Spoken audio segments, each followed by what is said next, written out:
que fue el primer intento de robo del proceso electoral. Repetido, deseo la paz, el progreso, el bienestar para todos los dominicanos. Adelante, pueblo dominicano, que el triunfo es nuestro.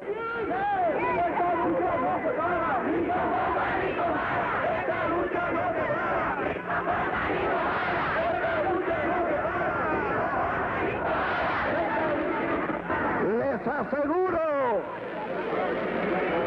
que pase lo que pase, no habrá fuerza humana capaz de evitar.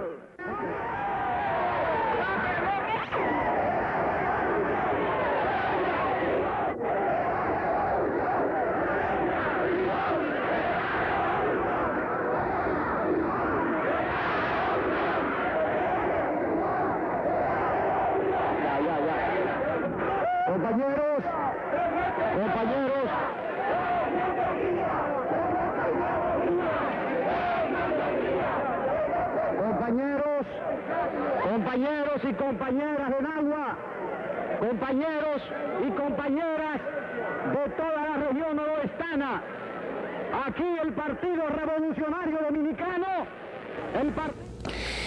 Corregido ese asunto, volvimos otra vez a la Junta Central Electoral. Recuerdo que el oficial de enlace entre las Fuerzas Armadas y la Junta Central Electoral era el coronel Benoit. El coronel Benoit, un militar de carrera muy caballeroso, era ante quienes nosotros como partido y los demás partidos que participaban en el proceso electoral le externaban las quejas que hubiesen en los distintos puntos de represión que se habían producido o de algunos problemas que se requiriese el orden público. Preciso, padre, que desde la segunda planta de la Junta Central Electoral se domina el parqueo y entrada de la Secretaría de Estado de las Fuerzas Armadas. No sé si todavía eso persiste o si la arboleda de la Secretaría de las Fuerzas Armadas ha crecido que no permite, pero en aquel momento sí se dominaba. Yo estaba próximo a los ventanales de la Junta Central Electoral en la segunda planta, cuando vi un grupo de vehículos, básicamente con placas de civil, y entre ellos, entre las personas que andaban en esos vehículos, estaba el doctor Marino Vinicio Castillo, alias Vincho.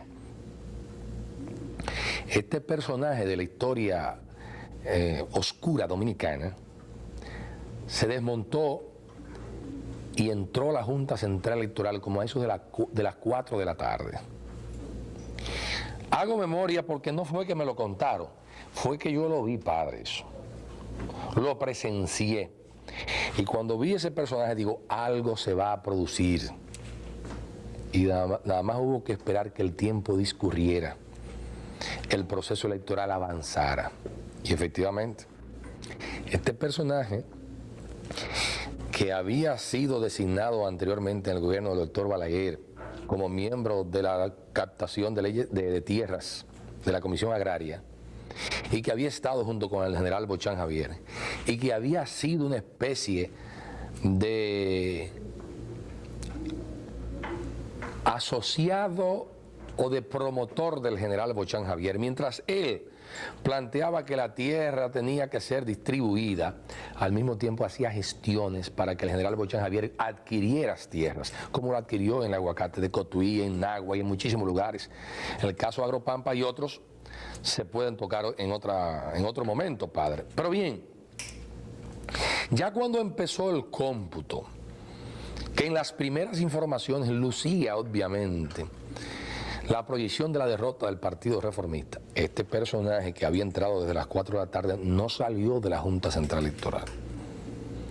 Y a esos de las 8 de la noche, o 9, por ahí, entre esas horas, yo noté que los militares que comandaban en la Junta Central Electoral ordenaron la suspensión de los cómputos. Se fortaleció la presencia militar y se cerraron los cómputos. avanzada un poco más a la hora. El coronel Benoit, de modo muy correcto, me dijo: Atuey, esto prácticamente concluyó. Digo, ¿y qué es lo que pasa? No me quiso decir. Lo llamaron de la Secretaría de Estado de las Fuerzas Armadas, y saliendo yo de la Secretaría de Estado de las Fuerzas Armadas, junto con el doctor Fello Suberví, junto con Toñito Flaquer y con Albert Giraldi, que fuimos detenidos prácticamente en la rotonda a esas horas de la noche. Pocos momentos hacía que un tropel de vehículos había abandonado la Secretaría de Estado de las Fuerzas Armadas hacia la casa del presidente de la República. Yo de ahí, junto con los compañeros, porque nos detuvieron e inmediatamente nos pusieron en libertad, salí a la casa del licenciado José del Carmen Marcano, donde estaba el doctor Salvador Jorge Blanco, que era a la sazón candidato a senador de la República. Y ahí le expliqué que se había producido un golpe de Estado y que yo había visto al doctor Vincho Castillo entrar y había visto al doctor Vincho Castillo salir, porque yo le pedí a alguien que siguiera la caravana hacia la casa del presidente Balaguer. Que en mayo, en las elecciones del 78, lo que hubo aquí fue un fraude técnico. Y yo que consigo a través de grabaciones, de investigaciones, de informaciones, el fraude, voy y le digo al presidente de la República: mire, presidente, aquí hay un fraude técnico extraordinario. Inclusive lo detectamos antes de las elecciones. El Partido Revolucionario Dominicano, como un partido ganador, a la hora que hay que traer sus grandes gallos para ganar, ha traído el cuarto bate, el doctor José Francisco Peña Gómez.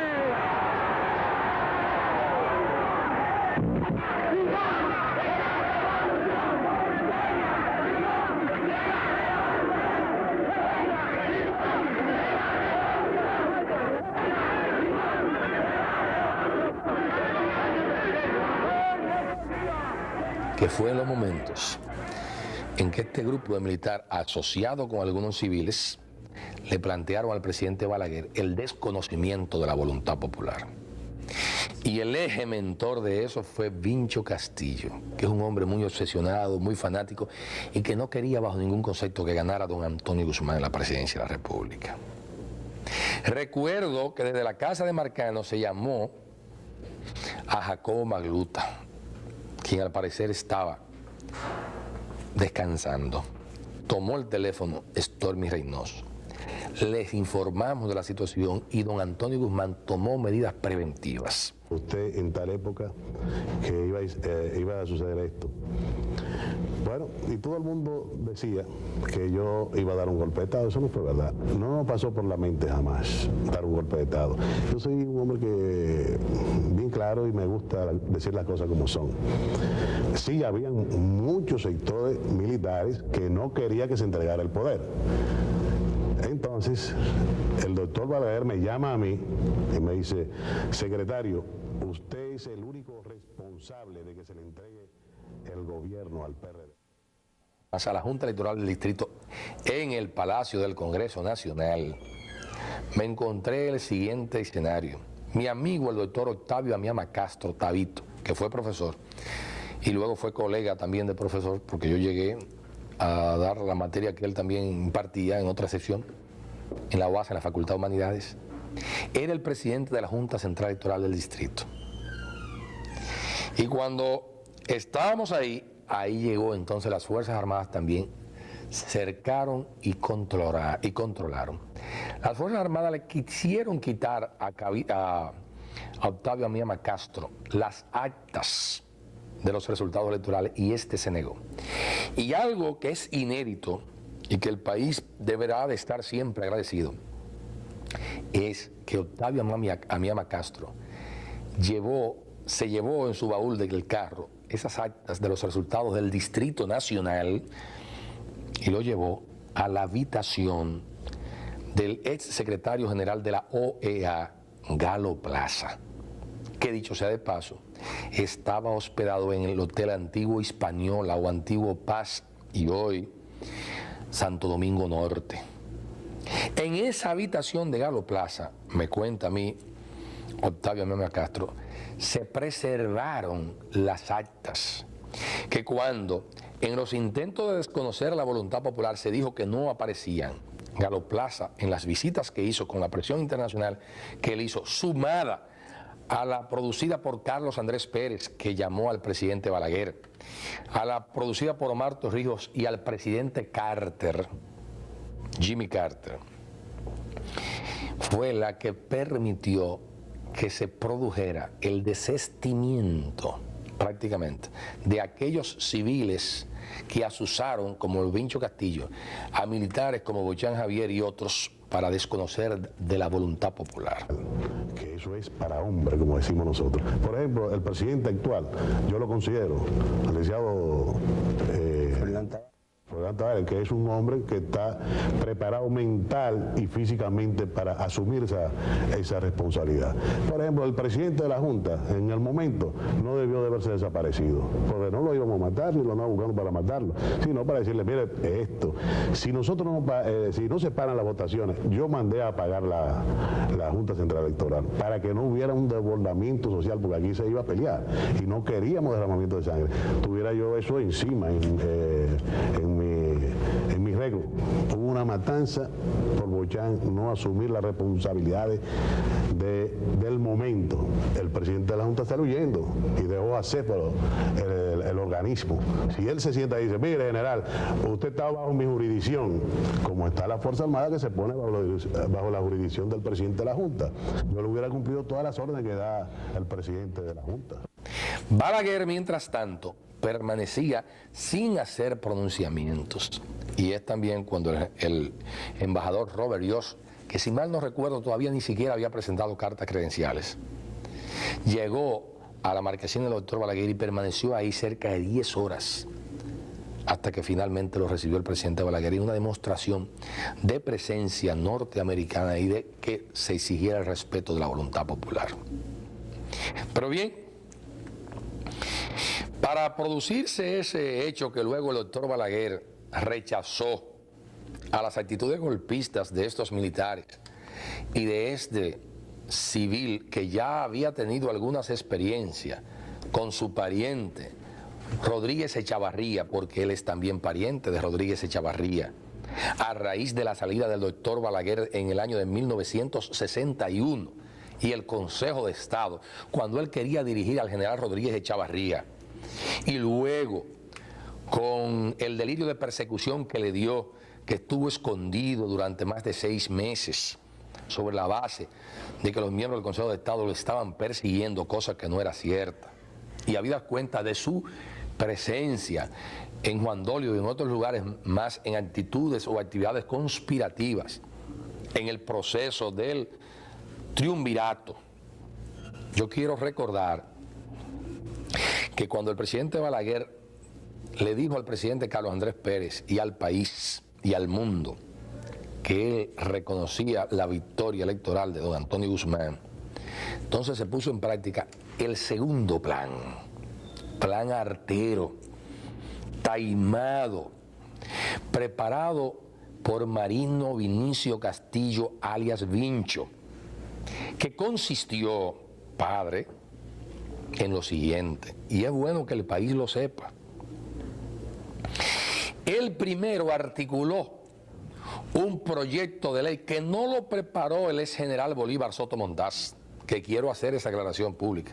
Mi amigo Bolívar Soto Montaz no fue quien lo preparó, ni el coronel doctor Salas tampoco, Rafael Salas, no. Quien lo preparó fue Marino Vinicio Castillo, que fue la modificación de la ley orgánica de las Fuerzas Armadas. ¿Para qué? Para dejar a don Antonio Guzmán como si se tratara de un prisionero civil, un presidente preso de la estructura militar montada, ensamblada por Marino Vinicio Castillo y el grupo de militares que de un modo u otro seguían las orientaciones. ¿Qué pasa? Ahí están los libros. Fue un diloque técnico que se preparó en un país vecino, amigo nuestro. Y llevaron al grupo de técnicos de la Junta Central Electoral, a excepción del señor Castillo, lo llevaron a prepararlo, ese fraude técnico. Pero nosotros nunca nos pasó por la mente dar golpe de Estado, y el ejemplo es ese: entregamos el poder al día y la hora que dice la Constitución de la República. Hay que hacer notar, padre, que ahora que se anda juzgando al doctor Balaguer, nunca, en ninguna ocasión, se han podido producir desórdenes tan mayúsculos de depredación del patrimonio público como en esos últimos 3 meses de transición, en donde en el Congreso Nacional se aprobaron cientos de leyes privilegiadas y se adjudicaron tierras, apartamentos y casas para funcionarios civiles, y se vendieron a precio vil muchas propiedades del pueblo. Y digo esto y excluyo al doctor Balaguer porque el doctor Balaguer en esos momentos, padre, siempre dijo que la corrupción se detenía en las puertas de su despacho. Y la verdad es que el propio doctor Balaguer había enviado la no reelección presidencial y había sido engavetada por el Congreso, siguiendo otras señales. Porque vamos a estar claros que si el doctor Balaguer hubiera querido, la impone, ¿eh? Vamos a decir las cosas como son, padre. Ahora, ¿qué sucedió? Siguiendo ese tipo de política, se estructura el ensamblaje de modificación de las Fuerzas Armadas. Recuerdo, padre, que al amigo y ex general Marco Jorge Moreno se le asignó un cargo de inspector general de las 3 ramas y se estableció una estructura que prácticamente inmovilizaba al general Bochán como secretario de las Fuerzas Armadas por 2 años y a muchos otros oficiales más. Todo el país creía que don Antonio Guzmán iba a ser un prisionero de esa ley elaborada por Vincho Castillo, padre. El mismo que decía que dadas sus gestiones de amistad con el general Bochán, él podía escribirle la carta a Peña Gómez cuando Peña Gómez denunció la existencia de un muerto en las proximidades de la Universidad Autónoma de Santo Domingo, y él redactó al doctor Peña Gómez y a Jacobo Maluta una carta dirigida a sus amigos de las Fuerzas Armadas pidiéndole disculpas a nombre del doctor Peña Gómez, o escrita por el doctor Peña Gómez pero redactada, firmada por el doctor Peña Gómez pero redactada por Vincho Castillo, que conocía muy bien este lenguaje. Pero observe, padre, porque esto es muy interesante que el país lo recuerde siempre. Don Antonio Guzmán aceptó el mando porque no tenía otra alternativa. Con esa ley orgánica que congelaba prácticamente los nombramientos militares hechos por el presidente Balaguer y que le creaba una condición de inamovilidad. Pero algo más, usted debe de precisar que pese a que el doctor Jorge Blanco no estuvo de acuerdo, pese a que el doctor Peña Gómez no estuvo, no se pronunció, pese a que don Antonio Guzmán tenía sus reservas, yo desafié, habiendo sido dirigente estudiantil, ya me había ido a España y a Francia y había regresado a raíz de la salida del profesor Juan Bosch, que entonces se produjo el célebre Acuerdo de Santiago, que quiero precisar las fechas. En el 1973, quiero hacer este paréntesis, sale Juan Bosch del PRD y funda el PLD. El profesor Bosch, con eso, castra prácticamente aquel Frente de la Dignidad Nacional que se estaba haciendo y que había tenido 2 manifestaciones, y donde el profesor Juan Bosch había escogido a Salvador Jorge Blanco como el orador de la parte de él en Santiago de los Caballeros.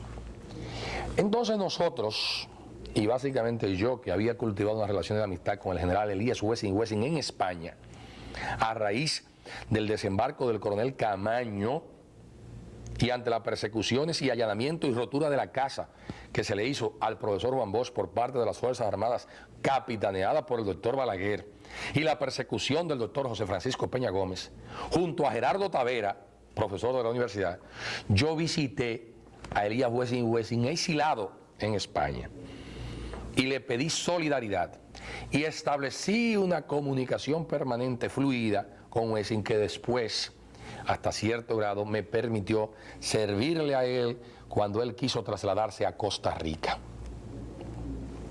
Y yo hablé con el presidente Daniel Oduber para que se le diera facilidades. Entonces, yo venía al país en el 73 con esas relaciones y se produce el Acuerdo de Santiago, que es la alianza del PRD, Partido Revolucionario Social Cristiano, MPD, y luego incorporamos al PQD. Y en ese proceso elevamos a la candidatura vicepresidencial al general Elías Wessing y Wessing, pero el presidente Balaguer nunca quiso darle permiso a Wessing para que regresara al país. Y es cuando se produce, ironía de la vida, o el hoy secretario de Estado de la Fuerza Armada, y es cuando se produce el proceso de abstención electoral que se consuma en el seminario Santo Tomás de Aquino, luego que la alta jerarquía religiosa y don Rafael Herrera y otros civiles destacados o ciudadanos destacados tratan de llegar a un arreglo, o que nosotros arribemos a un arreglo para participar en el proceso electoral. Y Secundino Gil Morales, Antonio Guzmán y nosotros, Peña Gómez y otros más, somos los que planteamos que no se podía en esas condiciones participar en el proceso electoral, y vino la abstención. Hay que recordar cuando el Comando de Montañas de Constanza reprimió y desnudó a las mujeres y golpeó a la caravana del PRD en la que iba don Antonio Guzmán Washington de Peña, hoy embajador en Alemania, cuando visitó la población de Constanza y hubo aquel gran tiroteo en la casa de Charlota. También tengo que recordar que, acompañando yo a don Antonio Guzmán en Limón del Yuna, los militares apostados de aquel lado del río Yuna, estoy hablando del Limón del Yuna en San Francisco de Macorís, Arenoso, Villarriba, se produjo un tiroteo a la caravana que don Antonio dijo sigamos, no se devolvió, un gran tiroteo. Y hay también que recordar cuando don Antonio Guzmán fue hecho prisionero